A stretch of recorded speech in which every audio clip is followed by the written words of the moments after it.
Super, bah écoutez, c'est parfait. Merci à tous d'être là.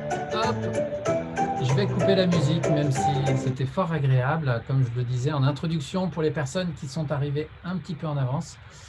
C'est aujourd'hui le 2 mars, et le 2 mars, c'est un jour un peu spécial pour moi parce que c'est mon anniversaire. J'avais prévu de faire ce webinaire le 2 mars. À la base, j'imaginais faire ce webinaire avec mes associés Élie et Nathalie. Malheureusement, ils sont pris sur d'autres projets. Du coup, je me retrouve seul pour ce webinaire. Donc, c'est un peu spécial parce que je dois gérer la technique, en même temps penser à ce que je vous raconte. Donc, c'est un sacré challenge. Bienvenue à tous. Bienvenue donc à Elodie qui nous rejoint. Elisabeth, merci pour vos petits mots pour mon anniversaire, c'est très gentil. Alors, j'ai décidé de vous partager mes quelques connaissances sur la question des réunions à distance, comment les rendre efficaces et agréables. Alors, c'est vrai qu'en ces jours un peu spéciaux de confinement, de travail à distance, etc., on est un très grand nombre à devoir animer des réunions à distance et parfois un petit peu à galérer. Alors, je suis désolé pour les personnes qui avaient peut-être imaginé que j'allais vous donner plein de conseils, plein de petits trucs au niveau technique. Ce webinaire n'est absolument pas fait pour ça. Voilà, donc je préfère vous le dire dès le début du webinaire, comme ça, si vous étiez venu chercher ça, ma foi, vous pouvez peut-être nous quitter. Mais avant de nous quitter, quand même, écoutez ce que je vais vous dire. J'ai décidé de vous partager plutôt tout un tas de choses super intéressantes sur comment faire pour animer des réunions, certes à distance, mais qui pourraient tout à fait être des réunions aussi en présentiel. Il s'agit de conseils qui vont concerner les réunions d'équipe et non pas les réunions de grands groupes. Donc, ce que j'appelle une équipe, généralement, c'est à partir de 3 personnes et puis ça peut aller jusqu'à 12, 13, 14, idéalement 12 quoi, maximum. Voilà, donc on va considérer que tout ce qui est au-delà de 12, ça devient plutôt des grands groupes et certaines des règles qu'on va voir aujourd'hui vont pouvoir être utilisables aussi pour les grands groupes, mais globalement, ce qu'on va voir, c'est plutôt réservé pour les réunions d'équipe. Voilà. Alors, l'enjeu, il est super important. On est à distance, on ne se voit pas beaucoup, on a des temps sans doute courts, j'imagine, dans vos situations pour monter voilà, des projets, continuer les projets, vérifier tout un tas de choses en lien avec votre travail. Et puis, vous avez envie d'être beaucoup plus efficace et puis peut-être aussi d'augmenter, comment dirais-je, l'ambiance tant que faire se peut, même si on est à distance, faire en sorte qu'il y ait une belle dynamique dans votre équipe pour que les gens aient envie de continuer tout simplement à travailler, qu'ils gardent de la motivation, qu'ils gardent du sens aussi par rapport à ce qu'ils font, malgré cette distance qu'il peut y avoir. Donc, aujourd'hui, je le rappelle, l'objectif va être de découvrir comment rendre vos réunions efficaces et agréables. Je vais aussi parler de réunions coopératives et je vais peut-être utiliser un grand mot qui s'appelle la sociocratie, puisque je suis expert en sociocratie et je m'inspire beaucoup des principes de la sociocratie pour animer toutes mes réunions. Mais on va voir des choses aujourd'hui qui dépassent la sociocratie, qui sont plus des choses en lien avec l'animation de réunions d'équipe, l'animation de groupe. Et voilà. Alors, mon but à moi, c'est de rendre le travail dans n'importe quel groupe le plus efficace possible et aussi le plus agréable possible. Parce que ce que j'ai envie, c'est que dans les organisations aujourd'hui, on soit joyeux. On passe tellement de temps au boulot toute la journée que si on peut être un petit peu joyeux dans ses relations avec ses collègues, avec ses clients, avec ses partenaires, ma foi, c'est tout gagné. Et puis le soir, quand on rentre à la maison, du coup, on est beaucoup mieux dans ses baskets, plus agréable avec sa compagne, son compagnon et avec ses enfants. Et quand même, il me semble que au final, le but de la vie, c'est un peu ça. C'est pas simplement d'aller bosser, de s'ennuyer, simplement pour gagner de l'argent.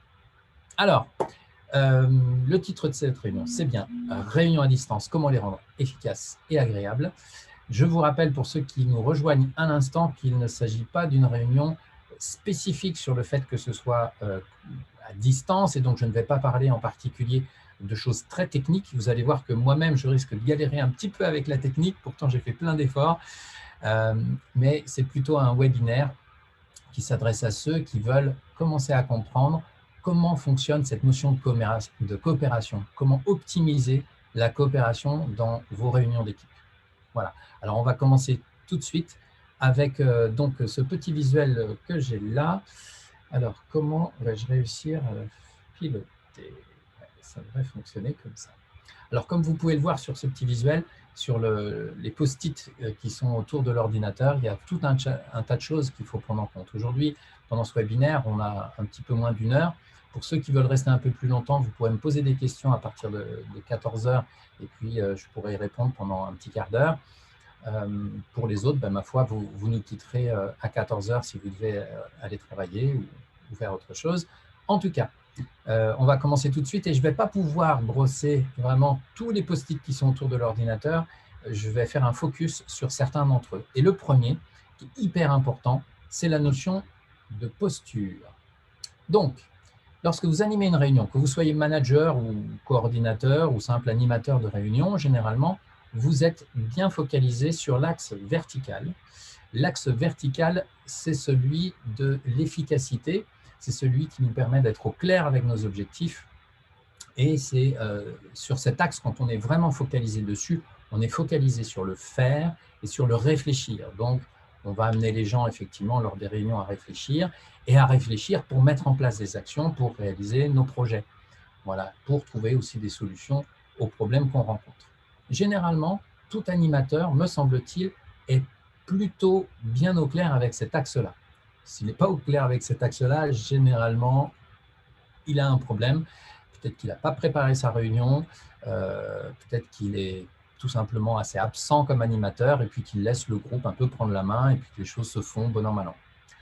Moi, je vous invite à être très au clair avec vos objectifs et effectivement à être concentré sur la partie réflexion, la partie action, mais aussi, et c'est ça un petit peu la nouveauté de la coopération, je vais vous inviter à prendre conscience qu'il est hyper important de prendre en compte l'axe horizontal. Et comme vous le voyez sur le schéma, l'axe horizontal, c'est celui du bien-être, de la QVT. Alors la QVT, pour ceux qui ne connaissent pas, c'est la qualité de vie au travail. Et puis, lorsqu'on est vraiment concentré sur les relations entre les gens, sur le bien-être de chacun, eh bien, on est plutôt concentré sur l'être et sur la relation. Donc, vous voyez, axe vertical, faire et réfléchir. Axe horizontal, être et relations. Alors, on va tout de suite se focaliser un petit peu. Vous voyez, c'est un peu comme en mathématiques, il y a des plus, il y a des moins, etc. Alors, on va essayer de visiter maintenant l'espace qui est ici, qui est l'espace des gens qui sont très concentrés sur les objectifs, mais très peu conscients de l'importance du bien-être et des relations.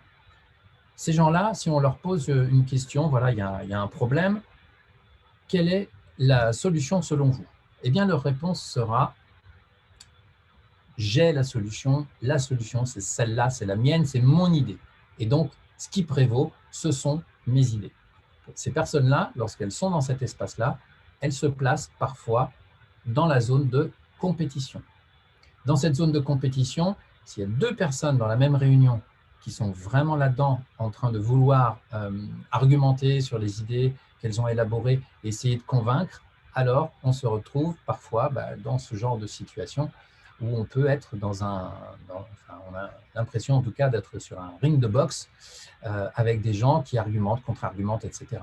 Si vous avez vécu ça, et la plupart d'entre nous ont déjà vécu ça, lorsqu'on essaie de défendre une idée, on peut avoir cette sensation, quand elle est contre-argumentée et qu'on n'a même pas eu le temps de terminer notre idée, que déjà quelqu'un nous coupe l'herbe sous le pied, eh bien on peut avoir cette sensation hyper désagréable d'être un peu sur un ring de boxe. Et puis parfois, malheureusement, si ça fait plusieurs semaines, voire plusieurs mois, voire plusieurs années qu'on a un contradicteur systématiquement qui se confronte à nous et qui nous coupe l'herbe sous le pied, alors ça nous énerve, la colère monte et on est véritablement sur un ring de boxe.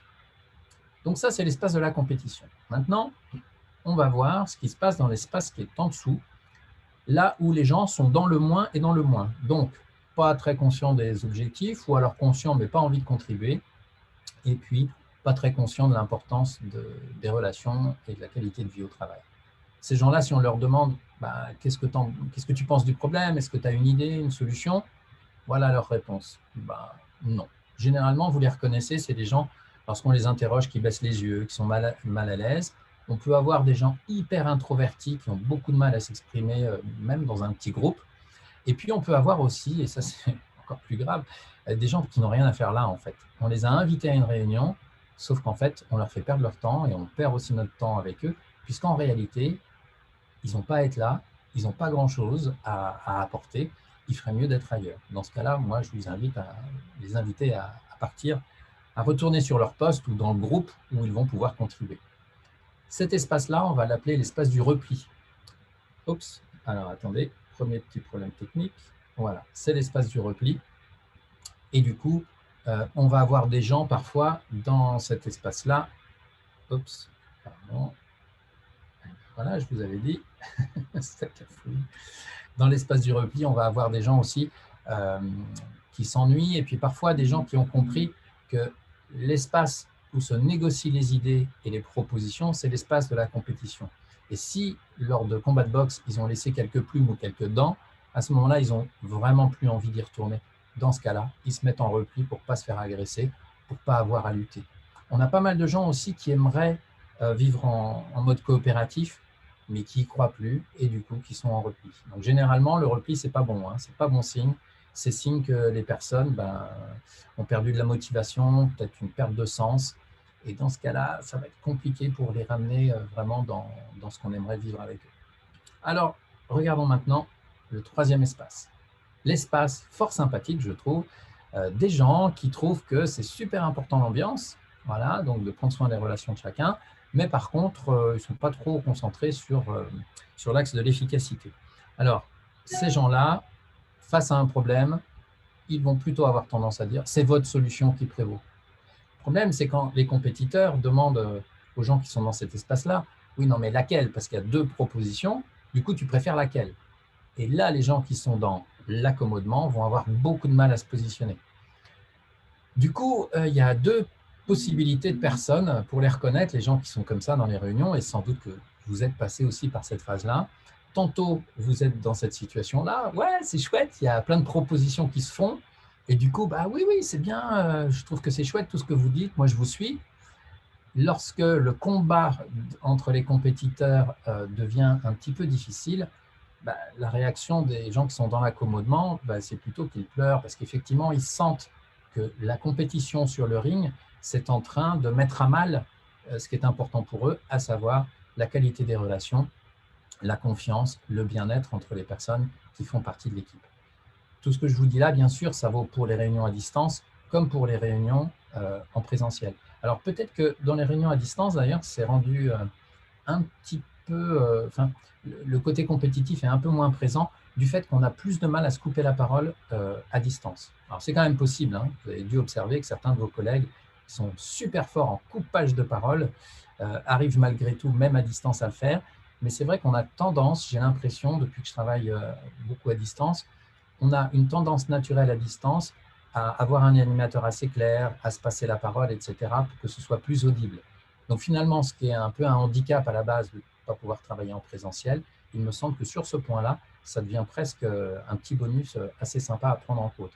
Alors attention, si vous retournez bientôt en réunion en présentiel, essayez vraiment de conserver cette chose, de mettre en place par exemple la règle de ne pas se couper la parole. Alors c'était l'espace de l'accommodement, mais maintenant je vous propose qu'on découvre cet espace-là. Dans cet espace-là, vous voyez qu'on est à la fois concentré sur l'efficacité, sur les objectifs et aussi sur les relations et l'être, le bien-être. À ce moment-là, face à une problématique, eh bien, c'est notre solution qu'on va chercher ou nos solutions. Et donc, c'est l'espace de coopération dont je vous parlais tout à l'heure. Dans cet espace-là, vous voyez que les gens, que ce soit en présentiel ou à distance, généralement, sont beaucoup plus motivés, beaucoup plus joyeux, ont l'impression de pouvoir contribuer, d'être pris en compte. Mais pour pouvoir créer cet espace-là, et c'est ça qu'on va voir pendant ce webinaire, il faut poser un cadre. Dans ce cadre, il va y avoir plein de choses, et c'est ce que je vous propose qu'on voit dans un instant. Juste avant ça, j'aimerais savoir si vous avez des questions à poser sur cette première partie, qui était importante pour moi puisqu'elle permettait, hop, je vais la remettre en arrière rapidement, la vision globale. Tac, hop. Voilà. Qui permet de savoir vers où je souhaite vous amener pendant ce webinaire. Alors, on ne voit pas tout votre écran, votre vidéo passe devant les slides. Mince. Alors, effectivement, dans ce cas, il y a un souci technique. Alors, c'est bizarre parce que moi... Ah oui, effectivement. Mais ma vidéo cache le repli, c'est ça? j'ai l'impression. Est-ce que cependant, vous avez des questions sur cette première partie? Je lis vos questions dans le chat. Ouais, merci Daniel de confirmer. J'utilise le logiciel Prezi et il va falloir que je regarde comment améliorer ça. Pas de questions pour Philippe. Est-ce qu'il y a des questions d'autres personnes? Et puis peut-être un petit témoignage aussi, je peux vous demander, est-ce que, comme moi, vous avez la sensation dans votre vie, dans toutes les réunions auxquelles vous participez, de passer finalement de temps en temps d'un espace à l'autre? Donc de temps en temps, d'aller bagarrer un petit peu dans la zone de compétition pour faire passer vos idées. De temps en temps, quand vous n'en pouvez plus, vous passez dans le repli. Parfois encore, vous essayez de mettre une bonne ambiance, vous faites une petite blague. Certains amènent les chouquettes pour améliorer pour améliorer l'ambiance. Alors, les chouquettes à distance, forcément, c'est un peu plus compliqué, mais vous pouvez quand même utiliser certains outils, on va le voir dans un instant, qui sont fort sympathiques. Alors, je ne vois pas de questions. Alors, Nicolas, tu dis « vie en fonction de mon énergie disponible notamment ». Je ne sais pas trop à quelle question tu réponds là, du coup. Ah oui, d'accord. En fonction de ton énergie, vraisemblablement, tu bouges. C'est-à-dire que ta posture peut bouger. Moi, ce que je vous propose, c'est qu'on aille, donc dès maintenant, parce que je ne vois pas de questions apparaître, voir comment ça se passe. Quelles sont les premières choses qu'on peut mettre en place pour que ce soit très concret pour vous et que vous puissiez ressortir de ce webinaire avec des choses à mettre en place tout de suite, de manière assez efficace et simple dans vos réunions d'équipe. Ah, il y a des gens qui envoient des questions et des réponses. Ah oui, alors vous utilisez les questions-réponses. Pour moi, ça va devenir compliqué parce qu'il faut que je gère tout à la fois. Merci Florence pour tes encouragements sur la technique. Emmanuel, tu es là aussi. Alors, Emmanuel, tu me demandes d'où ça vient le modèle orienté tâche et orienté relation. Alors, je ne sais pas exactement d'où ça vient, là, le modèle, le schéma que je viens de te présenter. Nous, on l'appelle le schéma de la coopération. Et l'idée derrière ça, c'est vraiment essayer de permettre aux gens de voir comment dans la même réunion, je peux passer d'une posture à une autre. Et qu'en réalité, la posture qui est vraiment intéressante, sur laquelle on veut travailler pour être efficace à long terme, c'est celle de coopération et pas forcément celle de compétition. Parce que vous l'avez compris, dans la compétition, il y a souvent un gagnant, un perdant. Pas toujours, mais souvent. Et du coup, on ne s'y retrouve pas forcément. Alors, il y a Florence qui dit « Comment soigner l'accueil ?» Eh bien, c'est super, Florence. Tu fais la transition avec ce qui va venir dans un instant. Il y a Malika qui nous dit « Je reconnais bien certaines personnes. » Oui, oui. La question, c'est est-ce que, peut-être la question la plus importante, c'est est-ce que tu te reconnais toi dans tout ça? Est-ce qu'on se reconnaît dans ces différentes postures? Est-ce qu'on est capable de voir quand on va au fight lors d'une réunion et qu'au final, on se rend compte parfois après que ça ne servait à rien, ou disons que ça a servi l'idée que je défendais, mais par contre, ça a vraiment desservi l'ambiance dans le groupe. Voilà. Allez, on passe à la suite. Le repli est parfois nécessaire pour permettre au groupe de prendre l'espace dans la réunion, à mon sens. Merci, Emmanuel. Oui, alors je ne sais pas si tu parles en tant qu'animatrice ou en tant que participant, qui peut être extraverti, avoir beaucoup d'idées. Je te connais, Emmanuel, je sais que tu es quelqu'un qui a énormément d'idées. Et effectivement, c'est un petit peu le problème. Lorsqu'on a plein d'idées et qu'en plus on est très extraverti, on a tendance à prendre beaucoup de place dans la réunion. Et dans ce cas-là, c'est un truc qu'il va falloir mettre en place et ça va faire partie du cadre et des outils dont je vais vous parler maintenant. Dans la répartition de parole, il va falloir faire en sorte qu'on laisse un petit peu plus de place aux extravertis parce qu'ils ont besoin de s'exprimer pour mettre en place leurs idées. Un extraverti, c'est comme ça. C'est par la parole que se met en place son raisonnement. Donc, on va avoir besoin de le laisser un petit peu plus parler que l'introverti, qui lui a besoin de silence pour être au clair, réfléchir dans sa tête, et ensuite, généralement, il est beaucoup plus synthétique. Mais voilà, on va essayer de trouver une manière équitable de répartir la parole. Alors, la suite maintenant. Pour créer cet espace de coopération, on va avoir besoin d'un cadre. Donc, on va aller voir le petit post-it rouge maintenant et savoir ce qu'il y a dedans. Dans ce post-it, je vais vous parler donc du cadre à mettre en place et de la règle du jeu. Donc, il est hyper important, si vous ne l'avez pas fait, avec votre groupe, et ça peut tout à fait se faire sur Zoom, par exemple, en utilisant le tableau magique, le tableau blanc. Voilà, vous allez poser une première question aux personnes qui composent votre groupe, c'est qu'est-ce qui est souhaitable pour vous dans cette réunion et dans nos réunions en général, puisque, encore une fois, je vous parle surtout de réunions d'équipe, donc avec des personnes qui vont se retrouver régulièrement. Donc, on va faire la liste de tout ce qui est souhaitable pour les uns et pour les autres, et je vous encourage d'ailleurs à prendre en note absolument tout.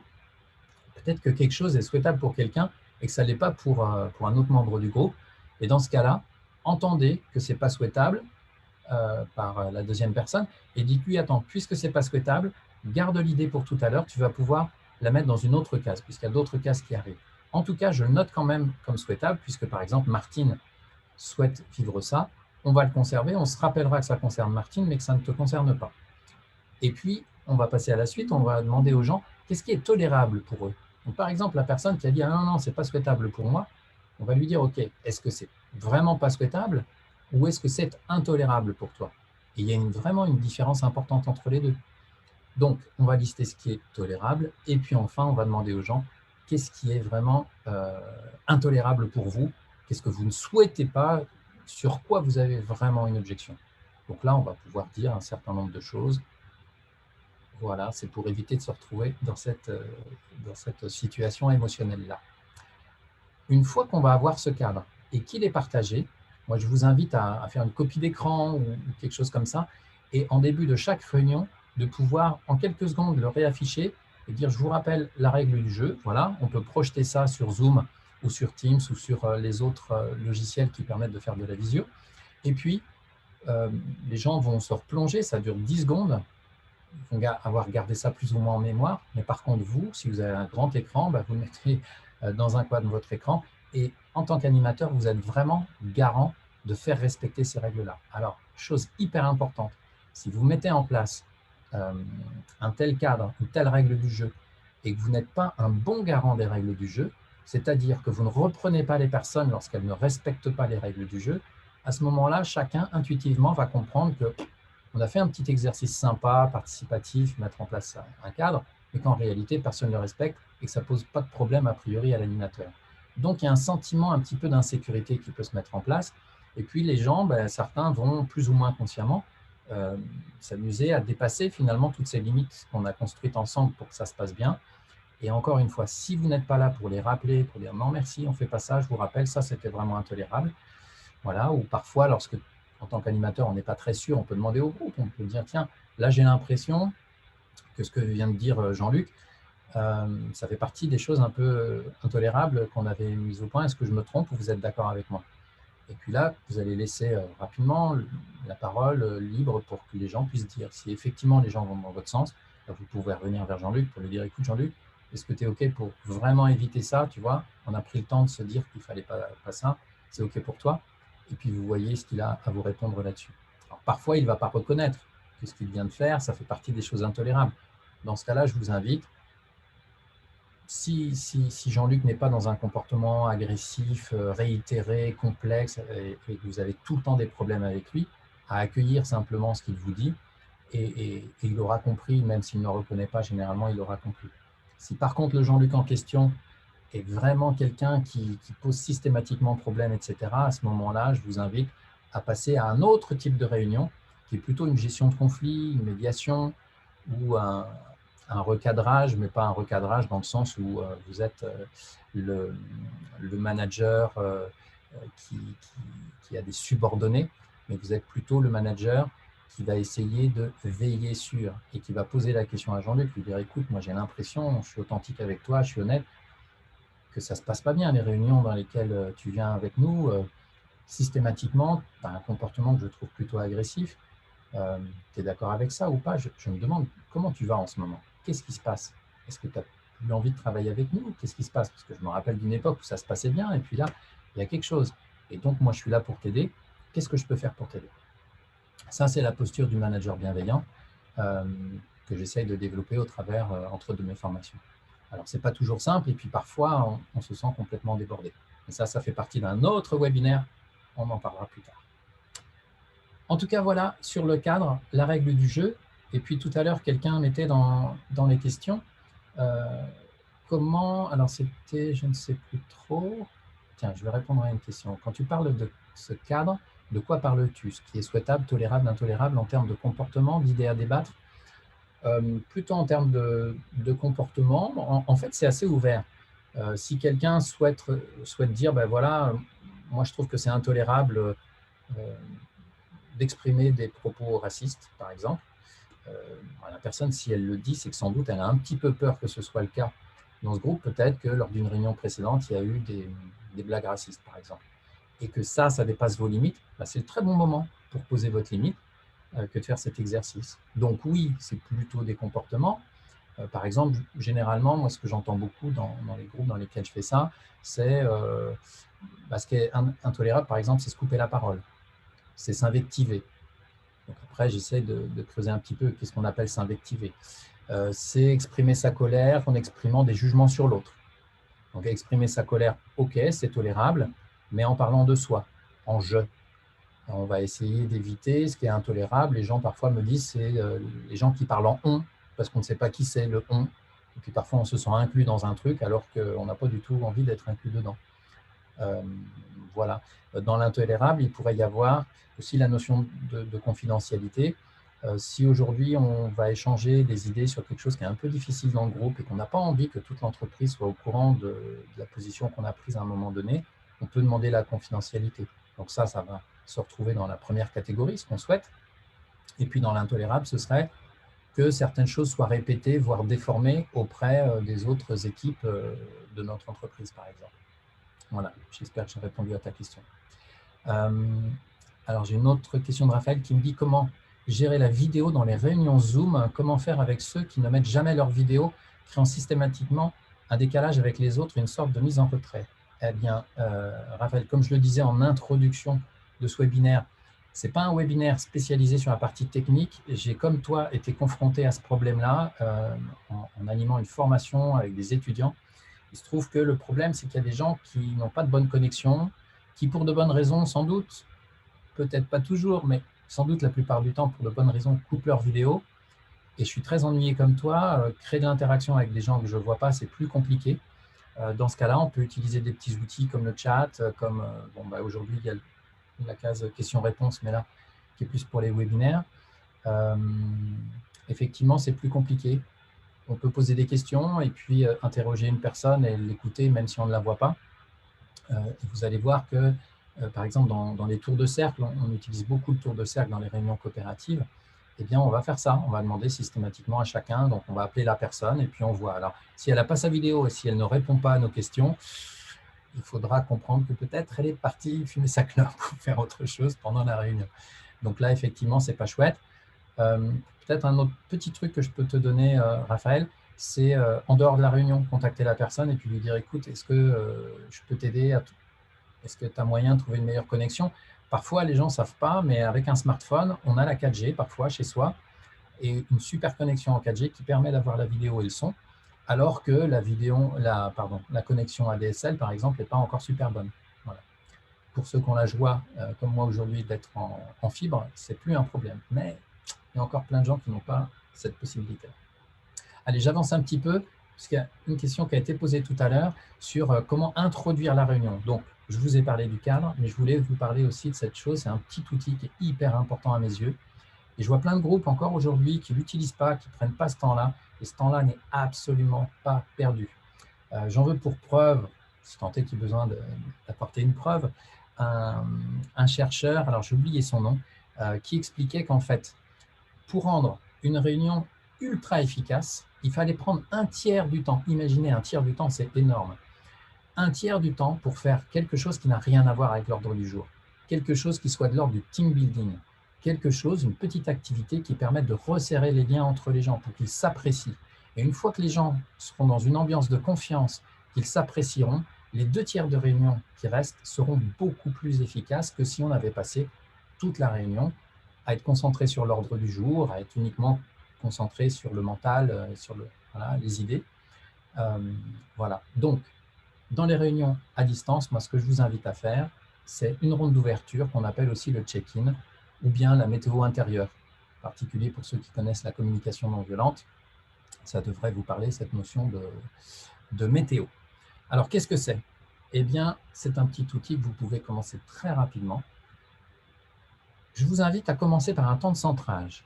Alors, je sais, tout le monde n'est pas super habitué à méditer, par exemple, mais c'est vrai que les personnes qui méditent, pour elles, ça va être super simple d'animer ce genre de choses parce qu'elles comprennent l'intérêt. Si vous n'avez jamais médité, peut-être que ça va être un outil avec lequel vous allez avoir un petit peu plus de mal. Mais en réalité, c'est très simple. Moi, ce que j'aime beaucoup faire dans les groupes que j'anime, c'est dire aux gens, voilà, je vous invite pendant 1 minute à vous asseoir confortablement dans votre siège, à fermer les yeux, à respirer à fond. On attend une petite minute. Je peux mettre une petite musique, par exemple, pendant 1 minute. Certains utilisent un bol tibétain pour faire sonner le bol, et puis le son du bol est super agréable à l'oreille. Ensuite, on laisse se passer 1 minute. On peut faire l'exercice soi-même. Et au terme de la minute, lorsqu'on ouvre les yeux, on attend que tout le monde ait ouvert les yeux. Voilà. Et au terme de la minute, on va faire un tour de cercle. Lorsque j'anime ça dans un groupe qui n'a jamais encore utilisé ce petit outil, eh bien, je commence pour montrer l'exemple.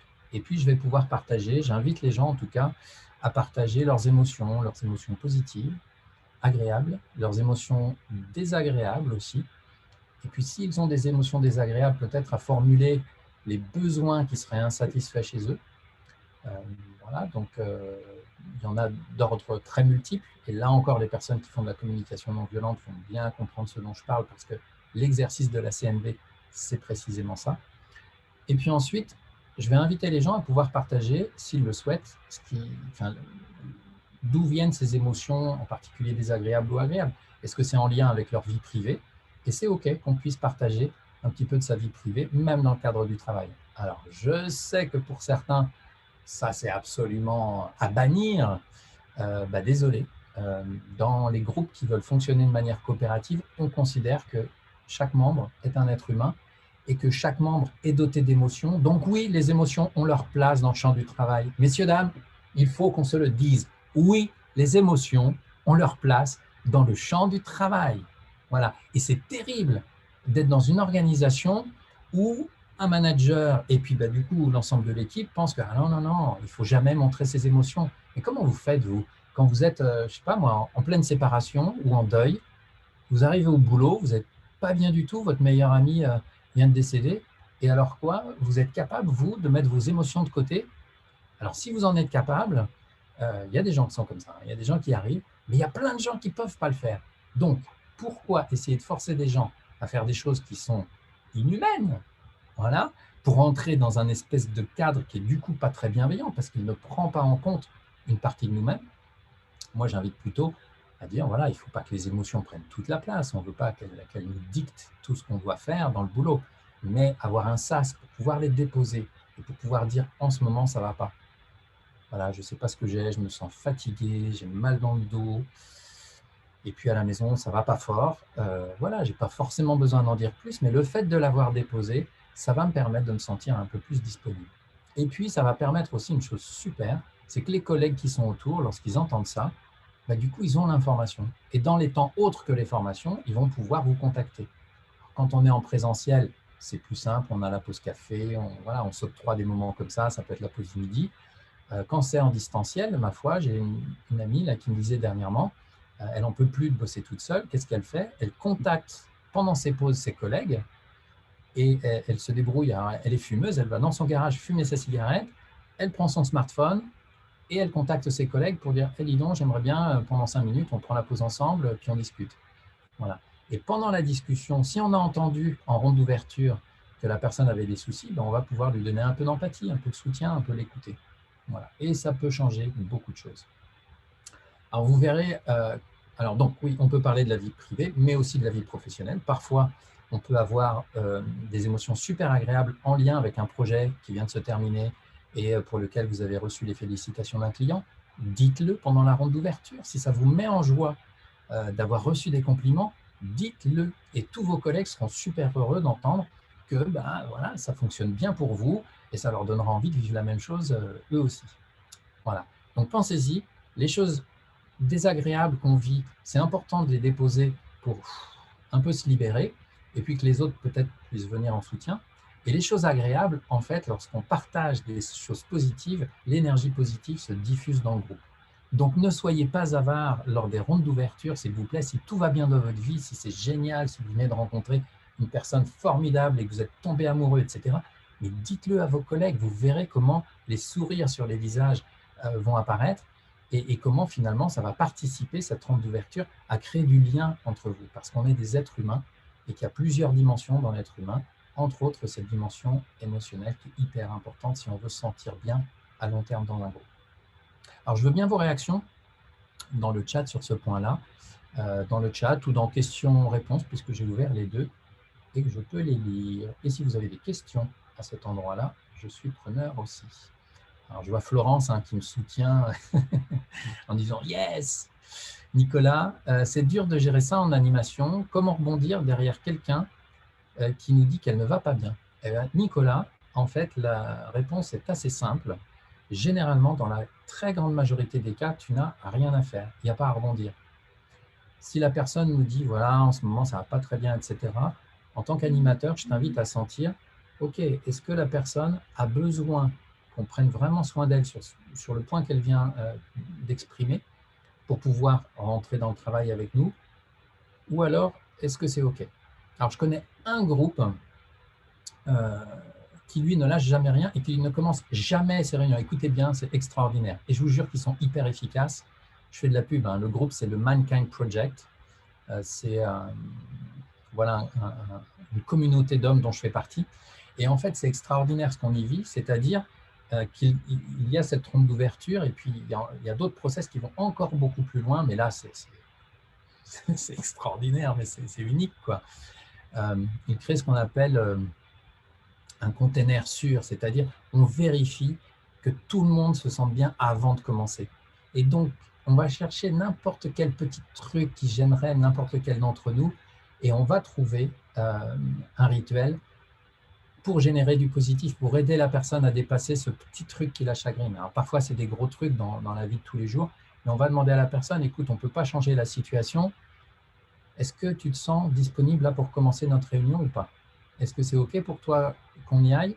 Ou alors, tu as besoin de temps pour toi et peut-être tu préfères te retirer et ne pas participer, par exemple, pour pouvoir faire quelque chose qui va te permettre de te sentir un peu mieux. Est-ce que tu souhaites que l'un d'entre nous te donne de l'empathie et aille discuter dans une autre, sur un autre canal, sur Zoom ou autre? On peut inventer des petites choses comme ça, mais dans la plupart du temps, vraiment dans 95% des cas, Nicolas, ce que tu verras sans doute, en tout cas moi, c'est ce que je vois, c'est que les gens disent non, non, voilà, j'avais besoin de le déposer, maintenant c'est bon, je suis avec vous, on y va. Voilà. Donc en tant qu'animateur, pas grand-chose à faire de ce point de vue-là, sinon être à l'écoute et considérer. C'est mon formateur en sociocratie, un Québécois, qui disait, et j'aime beaucoup cette phrase, donc je vais vous la dire en québécois, d'abord la communauté et ensuite le travail. Donc en fait, derrière cette phrase, ce qu'il disait et que je trouve très juste et ce qui me parle, c'est d'abord on prend soin les uns des autres. Donc c'est d'abord l'axe horizontal dont j'ai parlé tout à l'heure, et ensuite on se focalise sur nos objectifs. Et plus notre axe horizontal sera béton, plus on sera loin dans la confiance, dans la bonne ambiance entre nous, plus on pourra aller très haut et très rapidement dans l'atteinte de nos objectifs.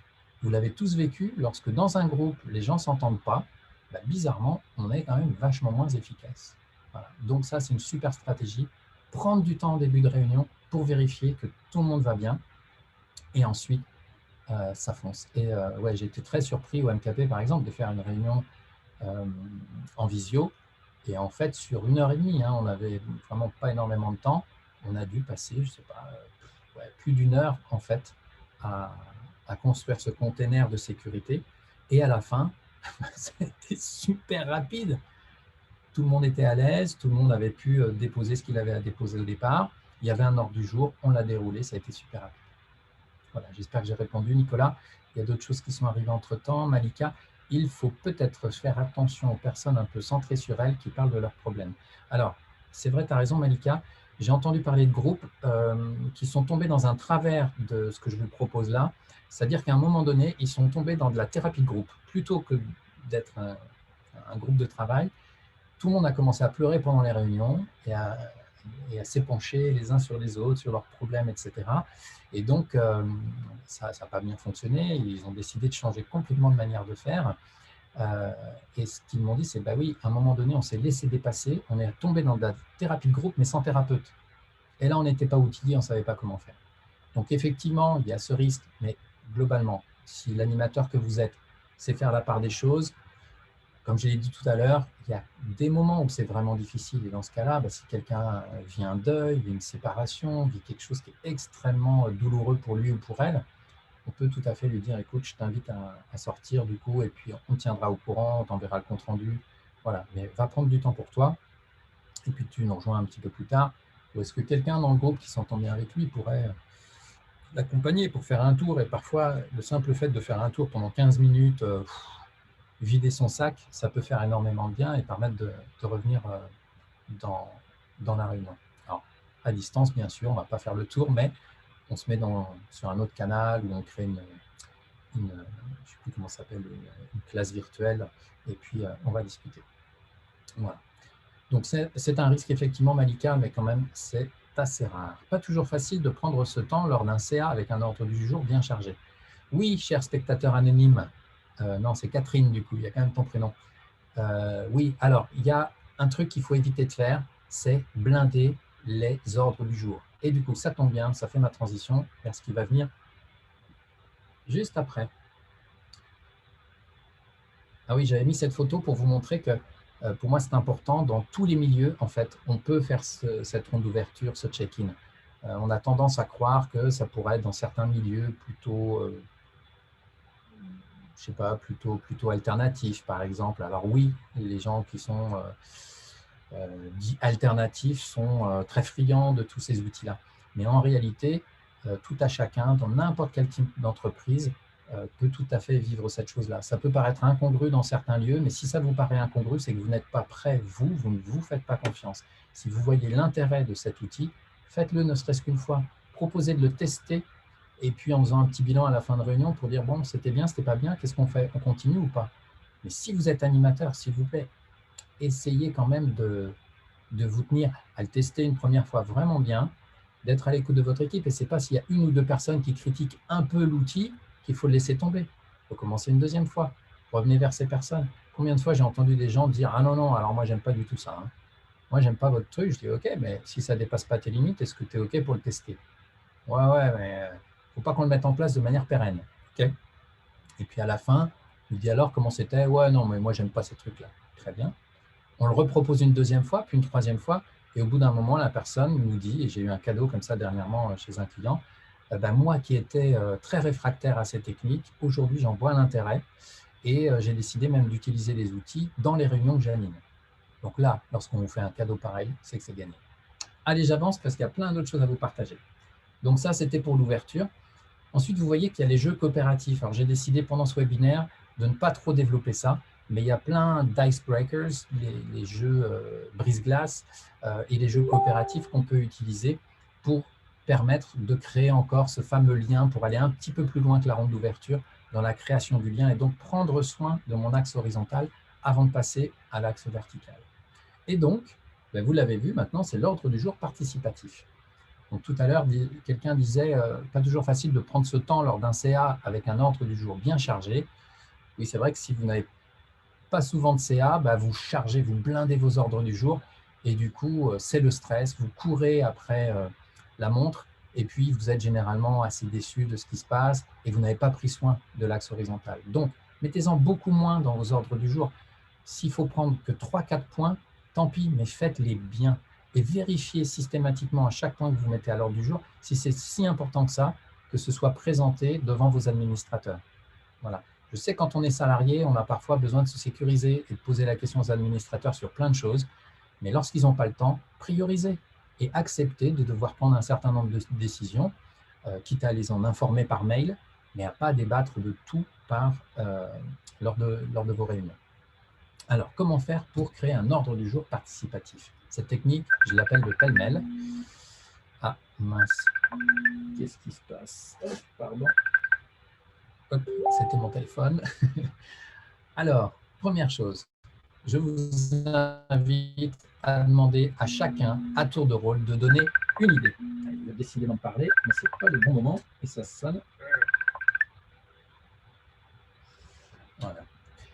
Alors, à tour de rôle, vous allez demander à chaque personne le sujet qu'elle souhaite aborder. Donc, Martine, premier sujet que tu souhaites aborder. Si possible en une phrase, éventuellement une petite explication, mais très succincte. On n'aborde pas le sujet, on écoute juste. Alors William, je crois que tu es sur Internet, sur Facebook. Je ne peux pas te parler maintenant, désolé. Tu veux sans doute me faire passer un message qu'il y a quelque chose qui coince au niveau technique. Je suis désolé, je ne peux pas te prendre maintenant. Voilà. Et puis, vous allez demander à Martine ensuite, est-ce que sur ce sujet-là, ce que tu souhaites, c'est demander une info à quelqu'un ou nous donner une info. Donc, dans ce cas-là, c'est un point info.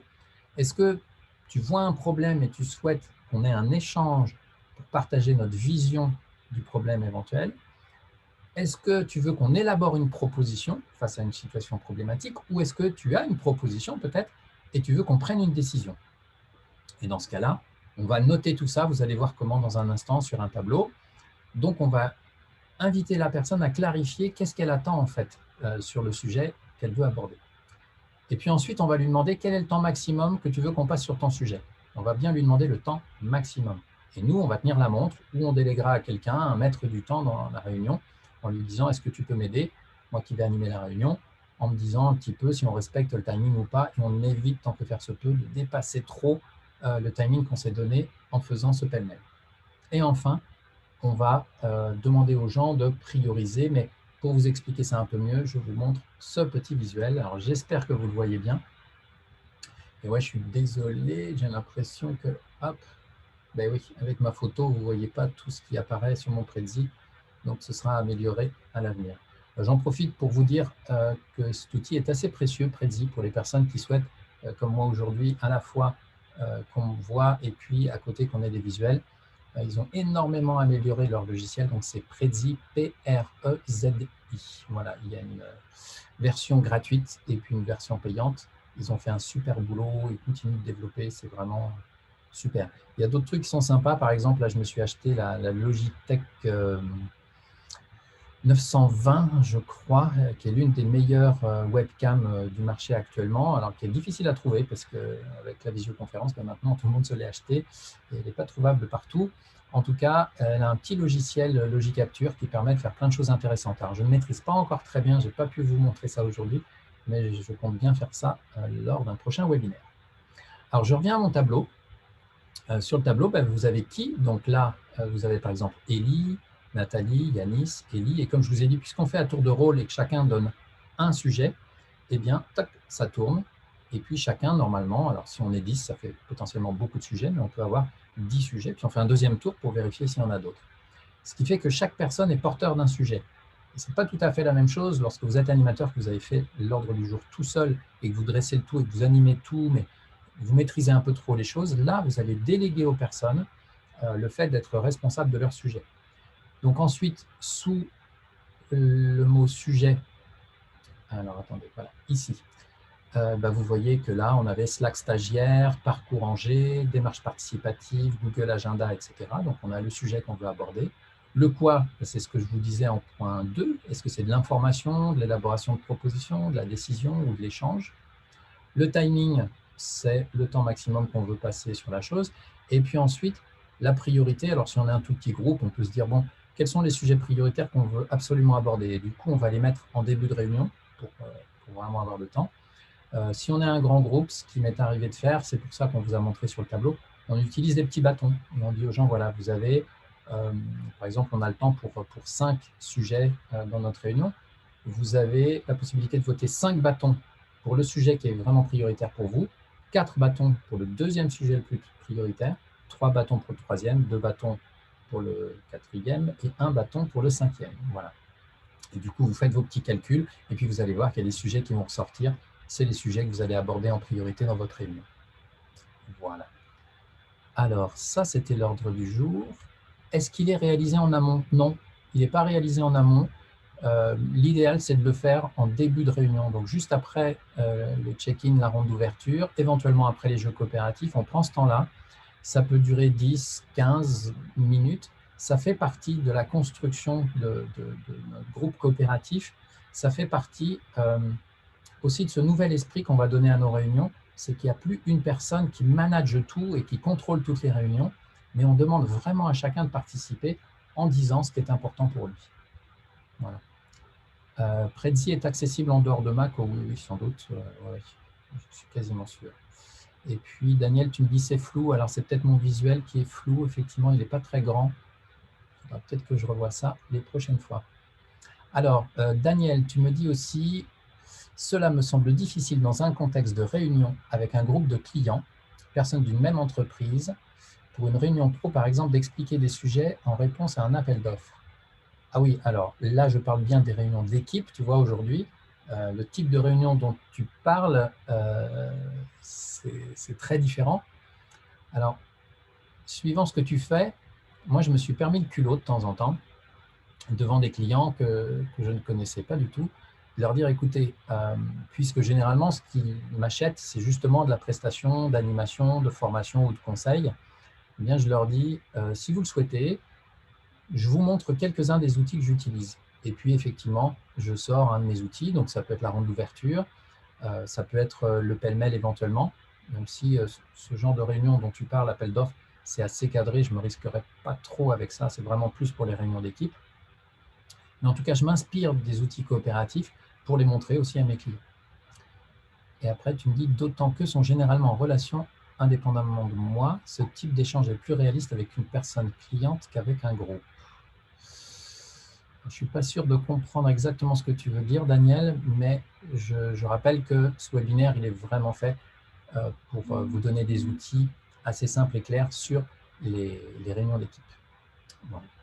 Allez, j'avance pour essayer de tenir le timing. Alors, on ne va pas voir, pardon, je vais vous montrer donc, les autres post-it. Donc, vous voyez que derrière chacune des catégories qu'on a vues, donc information, élaboration de propositions, décision ou échange, il va falloir utiliser des outils participatifs, dynamiques, qui vont nous permettre d'entrer en intelligence collective et des outils qui soient adaptés à chaque objectif qu'on souhaite mettre en place. Aujourd'hui, je n'ai pas le temps de développer ça. Ça fait partie des formations que je donne et je pense que je ferai un autre webinaire bientôt pour vous en parler. Mais j'aimerais qu'on se concentre maintenant. Alors oui, pardon, il y a les outils adaptés. La gestion équitable de la parole.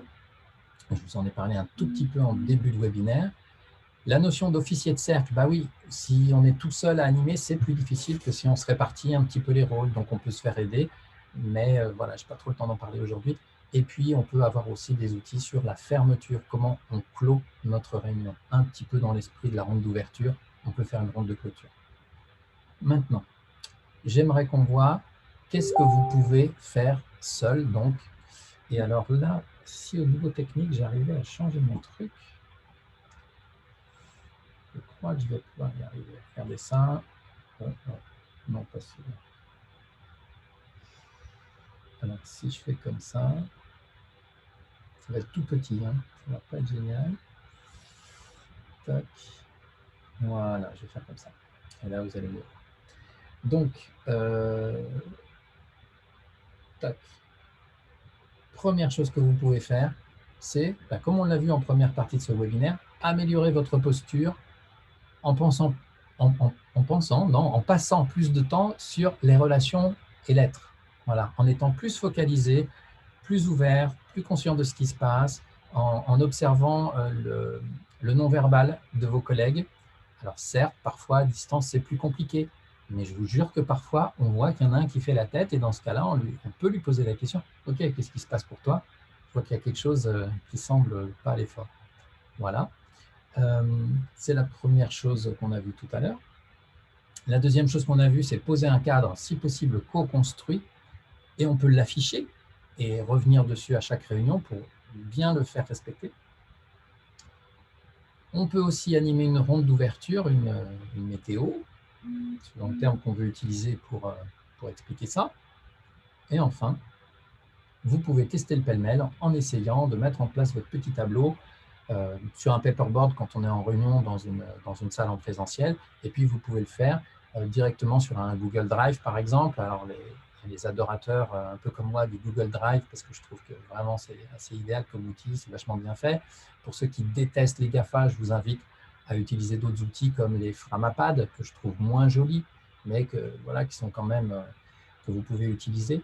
Et puis, il y a d'autres outils qui émergent de plus en plus en ce moment, où tout le monde peut être sur un lien, donc en plus de la vidéo, avoir une fenêtre de votre navigateur ouverte, où vous voyez l'ordre du jour qui commence à s'écrire, et où la personne qui va jouer le rôle de secrétaire va pouvoir d'ailleurs prendre les notes en direct.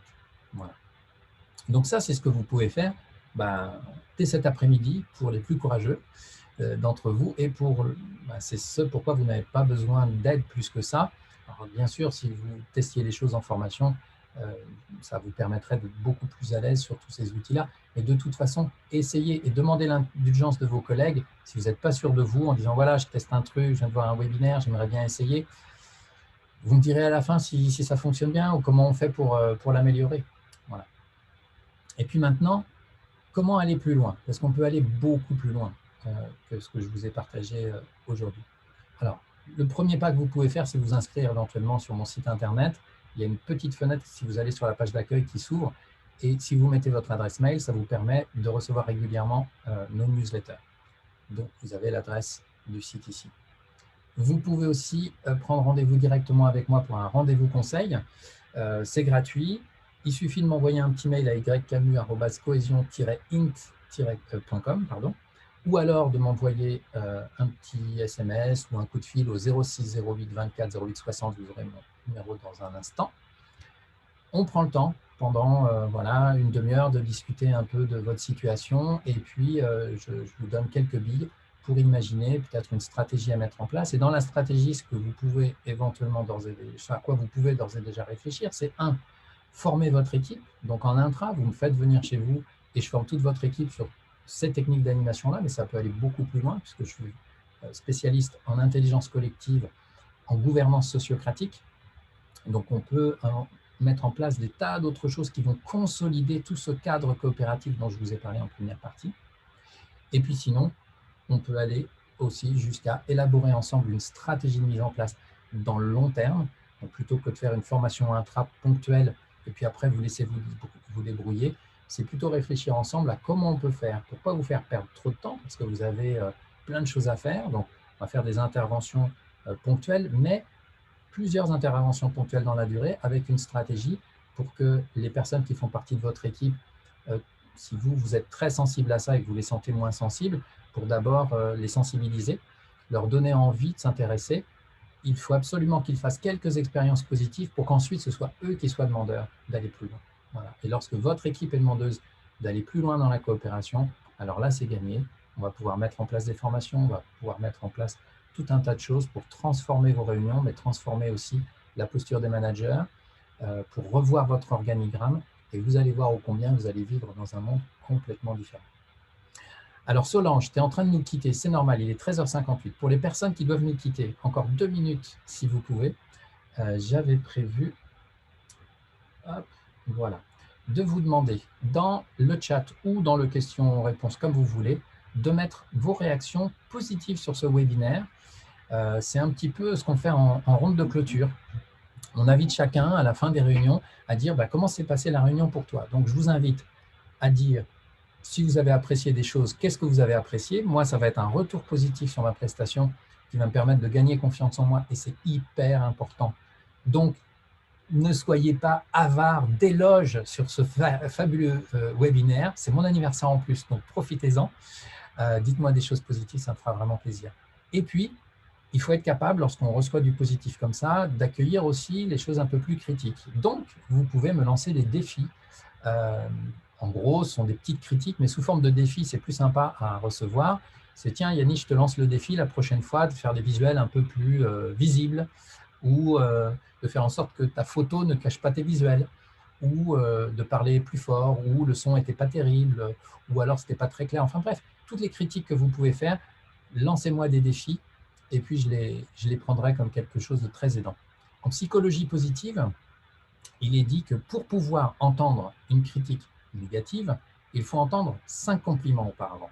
Donc, je vous invite à balancer tous vos compliments dans le chat, et aussi vos défis. Pour les personnes qui souhaitent rester un peu plus longtemps, je me rends disponible encore 15 minutes pour rester avec vous, pour répondre à vos questions. Donc, on va laisser les quelques personnes qui doivent s'en aller laisser leurs commentaires positifs, leurs défis. Et puis, je vous souhaite une heureuse vie, travaillez bien, si possible en mode coopératif, faites comme vous pouvez. Si vous êtes dans une organisation et que vous n'avez pas la main sur l'organisation et l'animation des réunions, ma foi, ça devient compliqué, mais essayez d'en parler à votre manager, de ce que vous avez découvert ici. Le replay, chose importante, je vais créer un replay, il sera sur mon site internet et vous allez recevoir un lien si vous avez participé à ce webinaire. Donc peut-être vous pouvez envoyer le lien vers le replay pour que votre manager, qui peut-être est moins sensible que vous, découvre ça et puis s'intéresse doucement à cette question de coopération. Parce qu'au final, ce qui est très important pour moi, c'est de bien comprendre qu'on a tous à y gagner. Donc certes, j'entends que certaines personnalités ont du mal avec ces outils un peu innovants. Il y a des gens, on le sait, qui ont du mal avec le changement, etc. Mais observez ce qui se passe dans votre groupe. S'il y a des choses qui ne sont pas idéales par rapport à ce que vous aimeriez vivre, alors je vous invite à faire un petit changement, une petite ronde d'ouverture, rien que ça pour tester, voir ce que ça donne. Et puis si ça vous plaît, vous avez peut-être mis le doigt dans l'engrenage et vous allez y passer la main, le bras, le corps tout entier, et vous allez découvrir que derrière cette limite que vous fixiez vous-même, eh bien, il y a un monde, le monde de la coopération, qui est un monde lumineux, qui est joyeux, où on est super efficace, où on est content de travailler ensemble, et où tous ces vieux trucs qu'on connaissait dans les équipes, vous savez, les critiques les uns sur les autres, les stratégies qui se mettent en place pour essayer de, je ne sais pas quoi, tout ça c'est terminé. Dans le monde de la coopération, il y a une forme de transparence, il y a de l'authenticité, il y a de la bienveillance. Et tous ces mots-là, je ne suis pas en train de vous les dire comme ça parce que c'est à la mode, parce que ça fait joli. Je suis en train de vous les dire parce que je les vis depuis une dizaine d'années. Et ça m'a vraiment complètement changé la vie. Je me souviens encore des réunions avant que je mette en place toutes ces choses-là, où j'ai vécu, comme la plupart d'entre vous, des choses vraiment compliquées. Et c'est parce que j'en avais marre de souffrir, d'être un mauvais manager. Je vous le dis, j'étais un mauvais manager, j'étais un très mauvais animateur de réunion. Et j'ai décidé de me former, de découvrir tout ce qui pouvait m'aider. J'ai découvert un monde merveilleux. J'ai eu le courage de mettre tout ça en place. Et je vous invite à vous connecter à cette part de vous aussi qui est courageuse et qui va être prête à tester. Et de temps en temps, vous allez vous planter, mais ce n'est pas grave. Gardez la confiance que ces outils sont de chouettes outils. Si vous vous plantez, c'est peut-être que vous n'étiez pas prêt. C'est peut-être que le groupe avec lequel vous étiez n'était pas complètement prêt ce jour-là à le vivre. Revenez sur ce qui s'est passé avec le groupe, parlez-en, essayez de comprendre. Essayez d'avoir un superviseur, ça c'est l'idéal aussi, de pouvoir se payer quelqu'un comme moi qui a de l'expérience comme superviseur. Vous l'appelez, vous pleurez, vous dites Yanis, voilà comment ça s'est passé, j'étais sûr de moi et puis je me suis complètement planté. On débrief, on réfléchit à ce qui s'est passé et ensuite vous allez regagner confiance, retourner vers votre groupe et améliorer. Voilà. Vous ne ferez pas tout parfaitement du premier coup, ce n'est pas possible. C'est comme n'importe quel sport, comme n'importe quelle pratique, il faut pratiquer pour devenir un bon animateur de réunion coopérative. Alors, toutes les personnes qui devaient y aller, je vous dis à bientôt. Pour les personnes qui souhaitent rester, posez-moi vos questions dans le chat. Ou alors, je ne sais pas si c'est possible ça, je crois qu'il y a un moyen. Vous levez la main, je peux peut-être même vous donner la parole parce que depuis 1h20, je parle tout seul, je vous jure que ce n'est pas facile. Je suis beaucoup plus habitué à animer des réunions où j'entends, je vois les gens. Le webinaire est un exercice très différent. Et ce n'est pas forcément facile. En tout cas, je n'ai pas votre énergie qui me revient, même au travers du chat. Donc, si des gens veulent lever la main, je vais peut-être les voir apparaître. Et dans ce cas-là, il faut que j'aille ici. Je peux vous laisser la parole pour qu'on entende votre question.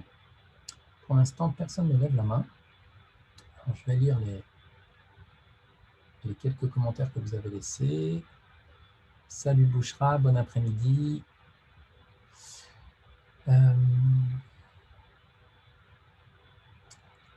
Un prochain défi, comment gérer les bavards qui ont de bonnes idées, mais vont trop dans le détail et reformulent et ne laissent plus de temps pour le reste de la réunion. Ouais, j'ai un petit truc pour ça qui aide. Il faudra revenir à un webinaire prochain. Ce que j'ai apprécié, c'est le fait que tu nous aies nommé des choses précises que je fais où je considère aussi quelques outils que je vais tester comme le Google Drive en parallèle le Prezi et ça m'encourage à aller plus loin dans le mode coopératif. Je suis preneur de la vidéo pour transmettre à ma responsable et bon anniversaire. Merci David. Merci à Emmanuel. Je vais essayer de kiffer ma journée. Ouais. Maintenant que ce webinaire tout seul, géré tout seul est terminé, je vais essayer de me reposer. Je ne vois pas de questions à cet endroit-là. Est-ce qu'il y en a peut-être de l'autre côté des questions, du côté des questions-réponses? Alors, Florence est un peu frustrée. Sa problématique sur la connexion avec les participants en visio. Ouais, bah, peut-être que tu m'as posé la question plus haut, Florence, mais désolé, je n'ai pas pu la lire.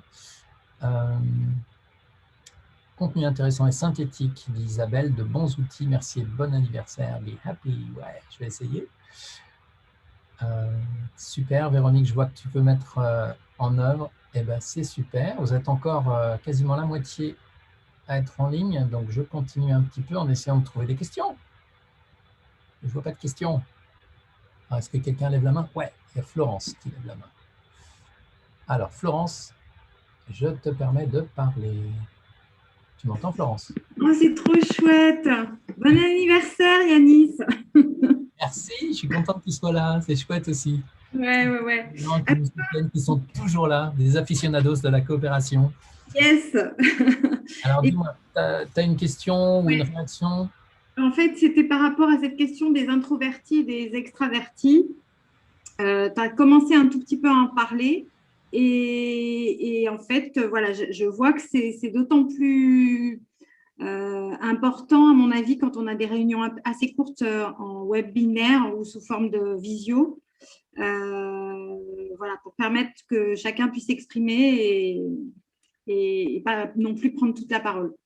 Donc, tu avais des choses à partager sur ça et je me souviens plus trop. Donc, voilà.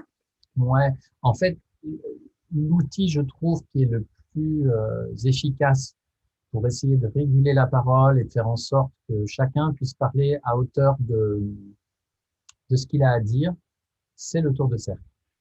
Sachant que donc, dans un tour de cercle, en fait, tu vois, il y a un ordre particulier, c'est l'ordre dans lequel on est assis.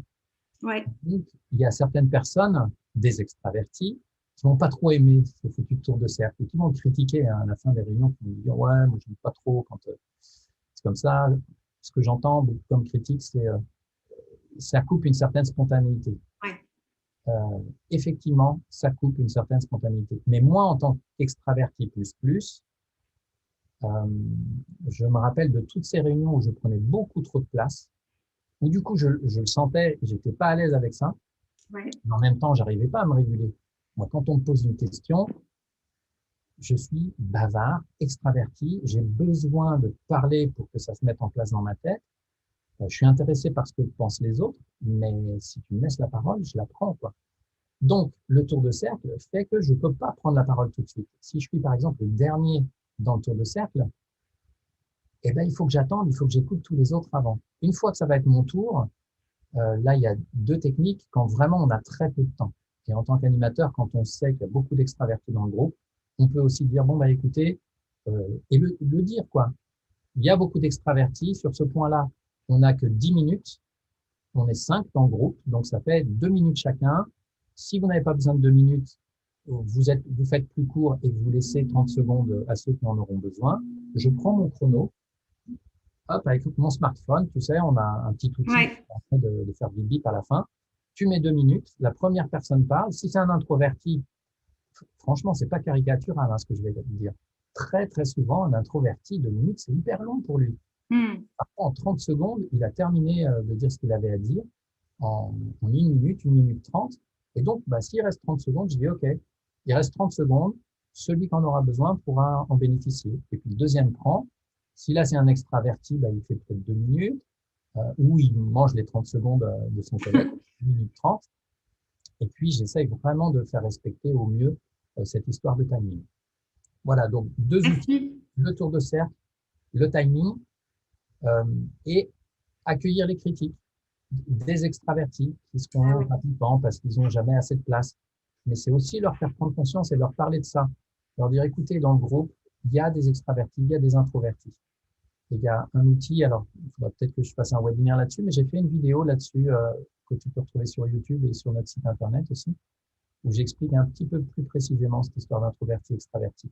Et une fois que tu le maîtrises, tu peux le réexpliquer à tes collègues et ils vont prendre conscience qu'ils sont extravertis et que s'ils sont extravertis ou plus, c'est souvent catastrophique pour les groupes, quoi. Ils prennent beaucoup trop de place. Voilà. Un extraverti plus, c'est bien, il apporte de l'énergie, voilà, il a des idées, il participe facilement, c'est cool, tout va bien, il prend pas trop de place. Le plus, comme moi, il est limite, et le plus, il est hors limite. C'est un peu plus compliqué pour le cadrer lui aussi. C'est souvent très compliqué. Qu'on soit plus en extraverti ou en introverti, l'introverti plus, c'est celui qui n'existe pas dans le groupe. Donc là aussi, c'est très compliqué. Mais c'est limite pathologique, quoi. Donc là, ça dépasse un petit peu notre sphère de… Oui. Bah, écoute, super, merci beaucoup. Hein. Ça me donne des outils, surtout cette histoire de partager le temps, en fait. Avoir une conscience du temps qui est imparti pour le tour de météo et pouvoir le réguler en fonction de… Voilà, mais avoir cette vigilance-là du temps de météo qui sera incompressible, quoi. Enfin, qui sera…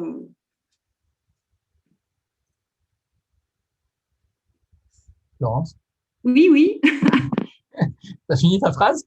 Non, je ne savais pas si tu m'entendais encore. Oui, je t'entendais. Tu seras… Pardon.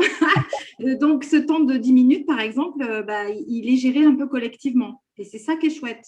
Parce que moi, j'ai expérimenté un système où tu avais 1 minute que tu l'aies débordé ou pas, en fait. Le groupe, la personne suivante ne pouvait pas intervenir à partir du moment où ta minute n'était pas terminée. Et bon, ça crée quand même des choses un peu compliquées pour les personnes suivantes qui, elles, avaient besoin d'un tout petit peu plus de temps. Donc, merci. De rien, Florence. Je regarde si d'autres mains. Alors, je veux bien que tu baisses la main, Florence, et puis je vais regarder s'il y a quelqu'un d'autre qui lève la main. Non, pas pour l'instant. Alors, il y avait une question de Charlène qui disait, est-ce que cette prise de météo de chaque collaborateur peut être organisée en dehors des réunions, lors d'une pause café, par exemple? Tout à fait, il n'y a rien d'obligatoire de toute façon. Et je trouve que c'est une bonne idée de pouvoir bouger aussi et de dire, tiens, la première partie de la réunion, on va la faire à la cafette, si vous avez une cafette. Voilà, puis on peut tous se prendre un café, ça crée de la convivialité systématiquement. Et puis dire, OK, allez, petite météo du jour, comment on se sent? C'est vrai que si on est debout avec notre café, ça va être un petit peu plus compliqué de faire ce petit temps de centrage. Pourquoi pas? Même ça, c'est possible. Et puis parfois, on fait 100 ans de centrage. Alors, on dit, OK, allez, ronde d'ouverture, je commence, je prends la parole, et moi, aujourd'hui, je me sens comme ci, comme ça, voilà. Et puis par rapport à la réunion, on va vivre dans un instant, je suis plutôt joyeux parce qu'on va parler de tel sujet qui me tient à cœur, par exemple. Mais ça peut être aussi, on va parler de tel sujet qui me fait très peur, je me sens très tendu. Voilà, mais je suis content de pouvoir vous dire ça là maintenant, avant de commencer la réunion. Et puis voilà, on passe 10-15 minutes dans la cafette à faire notre petit tour. Ensuite, on se retrouve dans la salle de réunion. Et puis, on peut faire notre ordre du jour participatif, par exemple. C'est une très bonne idée. Ça va accentuer la notion de convivialité. Alors, je vois qu'il y a plein de nouveaux messages dans le chat, mais je ne vois pas de point d'interrogation. À l'avenir, j'essaierai de me faire aider. Vous voyez, un webinaire, alors c'est encore un exercice différent, comme je le disais, mais c'est vrai que c'est bien d'avoir une personne qui puisse être à la technique, lire les questions, etc. Donc, on a quasi systématiquement dans les réunions coopératives 2 personnes en réalité qui s'occupent de l'animation. Il y a l'animateur en tant que tel qui doit gérer quand même un maximum. Il est soutenu par le secrétaire de séance qui a pour rôle non seulement de prendre en note les décisions qui seront prises pendant la réunion. Alors, il ne prend pas en note absolument tout ce qui est dit, mais surtout les décisions qui vont impacter vraiment le groupe pour que les personnes qui ne sont pas là puissent avoir accès. Donc, on met après le compte rendu sur un drive, enfin sur quelque chose qui est ouvert à toutes les personnes de l'organisation pour qu'elles puissent voir ce qui se passe dans notre service, par exemple. Voilà. Donc, on va privilégier la plus grande transparence possible dans les organisations qui doivent fonctionner de cette manière-là. Ça ne veut pas dire qu'on va tout dévoiler sur tout, Donc, on va bien réfléchir à quelles informations sont importantes à partager en fait avec nos collègues. Voilà. Et voilà. Alors, il y a Charlène, encore mais de l'autre côté, qui disait: je suis dans une équipe qui a subi un turnover important, qui demande à mieux se connaître. Quelques tensions entre les collaborateurs. Proposez-vous des formations sur ce thème? Ouais, alors non seulement il y a des formations qu'on peut faire sur cette thématique-là, mais aussi des interventions vraiment sur mesure, en fait, pour pouvoir parler de ce qui s'est passé dans le passé, essayer de comprendre pourquoi il y a eu du turnover, faire un petit diagnostic finalement de toutes les conditions qui sont pas si favorables que ça au final au travail collaboratif, voir aussi quelles sont les choses qui existent déjà dans le groupe et qui sont super positives qu'on veut conserver. Et puis, lorsqu'on a fait ce diagnostic, après, on met en place un plan d'action sur qu'est-ce qu'on veut faire. Donc, ça peut passer effectivement par des formations pour essayer de comprendre, de mieux comprendre comment faire pour conserver des relations vraiment chouettes au sein d'une équipe. Et il y a plein d'outils formidables pour ça. Je t'en donne quelques-uns. Il y a la communication non violente, qui est un de mes outils phares, qui est hyper important. Pouvoir communiquer de manière vraiment bienveillante les uns avec les autres. Je diffuse avec ma collègue Nathalie Labarre un outil qui s'appelle la négociation coopérative. Donc, c'est comment je vais voir un collègue, comment je demande à un de mes collaborateurs quelque chose, et en me donnant un maximum de chances pour qu'il accepte, tout en respectant ses limites. Donc, voilà. Et du coup, si on passe notre temps les uns les autres à être super à l'aise, parce qu'on sait qu'on peut demander tout et n'importe quoi à nos collègues, parce qu'on utilise collectivement un outil qui nous permet de respecter les limites de chacun, alors ça nous simplifie la vie, un truc de fou. Donc, il y a ça. Il y a tous les outils de développement personnel, comprendre les personnalités de chacun avec l'énéagramme, avec le MBTI, avec la spirale dynamique. Donc, toutes ces choses-là, c'est plutôt Nathalie Labarre qui forme sur tout ça. En fait, toute cette nouvelle compréhension de comment fonctionnent les êtres humains avec lesquels je suis et comment moi je fonctionne va nous permettre d'être plus tolérants, d'adapter parfois mes demandes, mes comportements pour être mieux compris par mes collègues. Voilà. Alors là, c'est un champ infini. La psychologie, elle est formidable. Aujourd'hui, il y a des tas d'études qui sont faites et qui permettent chaque jour d'en apprendre toujours plus. Mais déjà, avec la base énéagramme, MBTI, spirale dynamique, on part avec un truc qui est vraiment très, très chouette. Voilà, j'espère que j'ai répondu à ta question. Alors, il y avait Victoria qui posait la question: le critère de la priorité est exprimé par qui? Il y a risque que chacun trouve son sujet de priorité important. Oui, alors, ce qui est rigolo dans l'outil pêle-mêle, au moment où tu proposes aux gens de prioriser, en réalité, tu vas te rendre compte que ce que tu décris là, je l'ai peut-être vécu une fois, tu vois, en 10 ans, où c'était assez rigolo de voir que chacun votait pour son sujet en priorité, mais c'est parce que l'outil de priorisation, il permettait de voter que pour un sujet. Et donc, chacun avait vraiment envie de mettre en avant son sujet. Mais dès lors que tu dis, on peut prioriser 5 sujets différents. Tu vois, le premier, comme je l'ai dit, en mettant 5 bâtons, le deuxième 4, 3, 2, 1. Au final, tu vas t'intéresser dans les 5, il va vraisemblablement y avoir un de tes sujets. Mais parfois, tu vas pouvoir expérimenter. Tu vas voir que les collègues, finalement, ils donnent un sujet et puis ils priorisent pas du tout leur sujet, ils priorisent les sujets des autres parce qu'ils se rendent compte en les voyant apparaître sur le tableau ou sur le tableau blanc là, de Zoom, par exemple, que effectivement ce sujet est prioritaire et pour eux et pour le groupe. Et donc, ils vont prioriser ce qui est à prioriser. Voilà. Et ça se fait en fait très, très bien.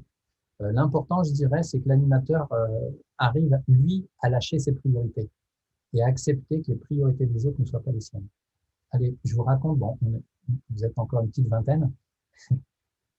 La première fois que j'ai mis en place cet outil dans mon équipe, en fait, c'était terrible. Moi, j'avais préparé la réunion, donc j'avais 5 sujets à mettre à l'ordre du jour. J'étais le chef de cette équipe-là.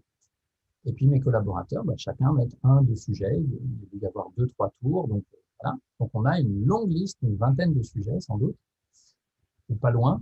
Et puis, on utilise cette technique de priorisation avec les bâtons. Résultat, mes sujets ne sont plébiscités par personne d'autre que moi. Ah, Florence, tu es toujours là. Excuse-moi. Merci de te moquer, c'est sympa. Non, je suis désolée. Je vous jure que Je me suis senti vraiment bête. Je me suis dit, mais c'est pas possible. Comment se fait-il que mes sujets, tout le monde s'en fout en fait, mais c'est quand même moi le boss. Merde, je sais que mes sujets sont hyper importants. Comment se fait-il que pour eux, ce soit pas important? Donc, je l'ai pas très bien vécu. Je me suis dit, bon, bah, faut quand même qu'on avance. Donc, on a priorisé leur sujet à eux. Et puis, à la fin de la réunion, je leur ai dit, mais je comprends pas. Moi, j'ai besoin de décisions sur tout ça. Qu'est-ce qu'on fait? Parce que je sais que vous voulez pas que je décide tout seul dans mon bureau.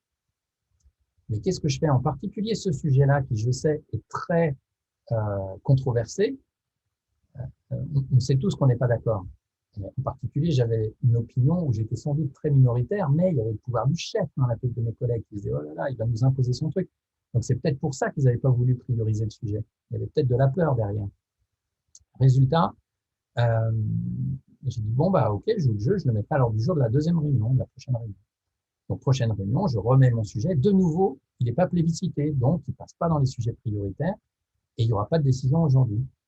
Donc, je leur ai dit, bon, bah, écoutez, moi, je vais pas pouvoir jouer à ça longtemps, quoi. Ce sujet-là, il est hyper important. J'ai besoin d'une décision la semaine prochaine. Donc, comme vous voulez pas en parler, bah, j'imagine que vous êtes OK pour que je prenne la décision tout seul. Et là, bizarrement, il y a une levée de bouclier. Mes collègues ont dit, oh, oh, oh, oh, non, non, non, on veut pas que tu décides tout seul, on veut en parler d'abord. Et donc, finalement, c'est devenu un sujet prioritaire. Alors, ça m'a fait bizarre, hein, sur le coup, mais j'ai pris conscience d'un truc, c'est que quand on est chef, en fait, il y a des sujets, on est dans une place particulière dans un groupe, une place qui est un peu, pas tout à fait méta, mais on supervise le global. Et il y a des sujets qui sont prioritaires pour nous, qui vont pas l'être forcément pour nos collègues qui, eux, sont sur des tâches plus spécifiques et qui vont pas comprendre parfois l'intérêt de ce sujet qui est plus global. Donc, ben, on peut leur demander, est-ce que c'est OK pour vous que je prenne la décision seul, du coup? Sinon, bah, du coup, il faut vraiment prioriser le sujet parce qu'il faut qu'on avance là-dessus. Et puis, si oui, eh ben, merci, on va gagner du temps. Je prends la décision seul, je vous envoie un mail, je vous dis ce que j'ai décidé et puis on met en place. Voilà. Alors, je continue, il est 14h22. Ouais, vous êtes encore nombreux, mais je vais devoir quand même vous quitter. Plein de choses à faire en cette journée d'anniversaire. En tout cas, je vous remercie. Je regarde s'il y a une dernière question, mais je n'en vois pas. Je n'en vois pas. Alors, je vais lire scrupuleusement tout ce que vous avez écrit. Désolé de ne pas avoir eu ce don d'ubiquité, de pouvoir tout faire. Ah, il y a Charlène qui veut parler. Pardon, Charlène. Je te laisse la parole, Charlène. Charlène, tu m'entends? Oui, vous m'entendez? Ouais, je t'entends. Oui. Non, maintenant, c'était ma question d'avant, en fait. J'ai levé la main tout à l'heure. Ok. Donc, c'est fait. Merci pour la réponse. C'était très clair. Content d'entendre ta voix. Je suis un peu moins seul. Heureusement qu'il y avait Florence et toi. Et puis, je vois qu'il y a quelqu'un d'autre qui a la main levée. Ah non, c'est toi. Non, non, C'est bah, encore. Je vais ok. baisser. Ben, écoute, très belle journée à toi en tout cas. Et puis, je te souhaite de faire de belles expériences en mode coopératif. Et puis, encore une Merci. fois, si vous voulez aller plus loin, vous n'hésitez pas. Mon numéro de téléphone apparaît sur le visuel. Alors, il faudrait que je coupe. Pardon. Oups, je permets à Dominique. Je permets à d'autres personnes de parler alors qu'elle lève pas la main. Ah, Michel qui veut parler, je crois. Michel Denis, tu es là, Michel? Michel, tu as levé la main. Tu actives ton micro, j'ai l'impression.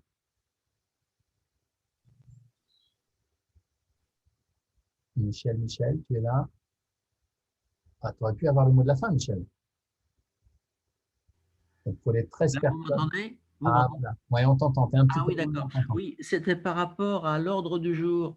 Parce que faire l'ordre du jour en début de réunion, je me demande ça si c'est valable pour tout type de réunion, parce que je trouve que moi, j'aime bien quand l'ordre du jour est préparé avant. Ça permet de préparer les réunions, de réfléchir au sujet, et j'ai l'impression qu'on gagne en efficacité en le préparant à l'avance. Bon, notamment pour un conseil d'administration, si l'ordre du jour n'est pas préparé avant, ça risque d'être, comment dire, d'entraîner des pertes de temps et de l'approximation.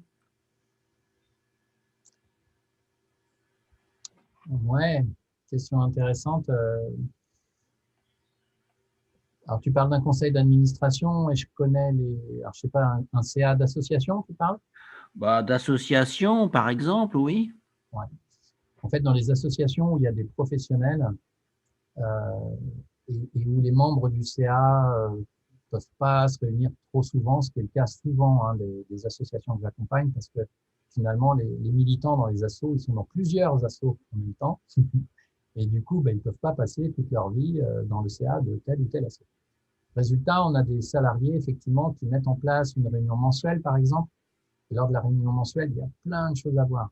Donc, ça revient un petit peu à ce que je disais tout à l'heure, tu vois, un peu sur le sujet des CA. Donc, effectivement, on peut avoir la sensation que ce temps de début de réunion qui va durer quand même, enfin, si on fait tout ce que j'ai prévu, donc la ronde d'ouverture, si en plus on glisse un jeu coopératif et qu'on fait le pêle-mêle, ben, on a déjà pris 30 minutes, 40 minutes, 45 minutes parfois dans la vue. Donc, certes, on a vachement solidifié l'axe horizontal, mais du coup, comme on est aussi très fixé sur l'axe vertical, on se dit qu'on n'a pas assez de temps pour gérer correctement voilà, tous les sujets qu'on a abordés aujourd'hui, etc. En réalité, si on a fait le pêle-mêle correctement, on va gagner un temps fou. Parce que Michel, observe lors de ta prochaine réunion ce qui se passe quand quelqu'un met à l'ordre du jour un sujet et qu'on ne sait pas en face si c'est de l'information simple qu'on veut échanger. Ça, généralement, c'est ultra rapide. Hein. L'information, normalement, c'est 1 minute, 2 minutes. Pour vérifier que tout le monde ait compris, on peut ouvrir un temps de question après un temps d'information. Et donc, question-réponse, allez, ça va durer 5, 7 minutes, 10 minutes maximum. Pour moi, c'est très rare que les temps d'information soient plus longs que 10 minutes. Si c'est juste de l'information qu'on veut. Dans ce cas-là, on va empêcher les gens de partir dans des réactions et tout ça en disant non, c'était juste une info. Est-ce que tout le monde a compris? Oui. Alors c'est bon, on passe à la suite. Ce qui est compliqué dans les réunions classiques, c'est que voilà, on ne fait pas le distinguo entre questions, élaboration de propositions, décision, échange, et du coup, on va passer des temps fous sur les premiers points de l'ordre du jour, et puis on va plus avoir de temps pour les derniers points parce qu'on aura mal animé finalement notre réunion. Donc, si tu veux optimiser le truc, rien ne t'empêche de faire l'ordre du jour effectivement à distance. Tu peux utiliser justement, tu vois, un Google Doc, ce genre de choses, avec un petit tableau, idéalement, comme je vous ai montré tout à l'heure. Alors, il sera un peu moins joli sur Google Drive, mais peu importe. En disant, voilà, vous mettez votre prénom, vous mettez le sujet, vous mettez ce que, selon vous, si c'est de l'échange, de l'info, de l'élaboration de proposition, de la décision, le temps maximum, et puis, quelle est selon vous la priorité que déjà vous donnez sur 5, par exemple? Est-ce que la priorité maximum, vous mettez 5 points, ou est-ce que vous vous dites, ah, bah, finalement, c'est pas très urgent, donc je mets 2 points, c'est important, mais pas urgent, par exemple. Donc, je peux mettre 2 points. Et puis, comme ça, l'animateur va pouvoir regarder un petit peu tout ça se construire au fur et à mesure qu'on se rapproche de la date. Et puis, quand on arrive au jour J, moi, ce que j'invite à faire, c'est de reprendre ce tableau-là en début de réunion et dire aux gens, OK, je vous invite à regarder le tableau. Il y a peut-être certains d'entre vous qui n'ont pas participé parce que vous n'avez pas pris le temps, etc. Donc, petit tour de cercle rapide pour voir s'il y a d'autres sujets qui n'ont pas été mis dans le tableau et on les met dans le tableau. Comme ça, tu vois, on prend en compte ce qui est vraiment vivant le jour J. Si quelqu'un a rempli son tableau une semaine auparavant, peut-être que le jour J, c'est plus si important que ça, tu vois. Et donc, l'animateur peut redemander aux gens, votre ordre de priorité, par exemple, tel point, Michel, tu avais mis 5. Est-ce que c'est toujours 5? Ah, bah finalement non, vu les autres points, c'est plutôt 2. Ok, bah 2, alors, tac. Et ton sujet, boum, il descend dans l'ordre de priorité, tu vois. Donc, je vous encourage éventuellement à préparer en amont, mais systématiquement à revérifier le jour J de manière, tu as raison, plus rapide, si c'est toujours OK, si ça convient. Voilà. Parce que parfois, on crée une tension à vouloir faire passer des trucs qui sont finalement plus si importants que ça. Donc, connectons-nous à l'instant présent. Plus on sera dans l'instant présent, plus nos réunions auront du sens pour chacun d'entre nous, plus elles seront efficaces. J'ai répondu à ta question, Michel? Oui. L'idée du tableau et de l'envoyer avant me paraît intéressante. Sinon, la durée d'une réunion, durée maximum d'une réunion comme ça à distance? Moi, je fais beaucoup de réunions d'1h30. Je les trouve courtes. Moi, j'aime bien le format 2 heures. Ouais. Le format 2 heures est chouette s'il est animé, tu vois, de manière dynamique, si on fait une petite pause au milieu, par exemple, si les gens en ressentent le besoin, s'il y a vraiment un bon animateur qui donne du rythme, que tout le monde est clair sur là, on en est là, et on fait ça, et on ne fait pas autre chose, etc. 2 heures, tu ne les vois pas passer, en fait. Moi, régulièrement, j'ai, dans ma ronde de clôture, des gens qui me disent, j'ai pas vu le temps passer, c'était super, merci, c'était agréable, on a pris des décisions, c'était fluide, on s'est écouté, chacun a pu participer. Quand tu entends ça en ronde de clôture, c'est que tu as fait le job, quoi, tu vois. Voilà. Chers amis, il est 14h30. J'avais prévu un petit plus de 15 minutes, puis je vois qu'on m'appelle, parce qu'il faut que j'aille m'occuper des enfants maintenant. C'est une autre forme de coopération. Je vous souhaite plein de belles choses aux 10 personnes qui sont restées. J'envoie le replay bientôt par mail à toutes les personnes qui s'étaient inscrites. Très belle journée, belle coopération, et n'hésitez pas à profiter du rendez-vous conseil que je vous offre en m'envoyant un petit mail ou en me passant un coup de fil, et on se parle bientôt en direct. À bientôt tout le monde. Eh bien, bon anniversaire, merci. Merci Michel. Salut à tous et à toutes.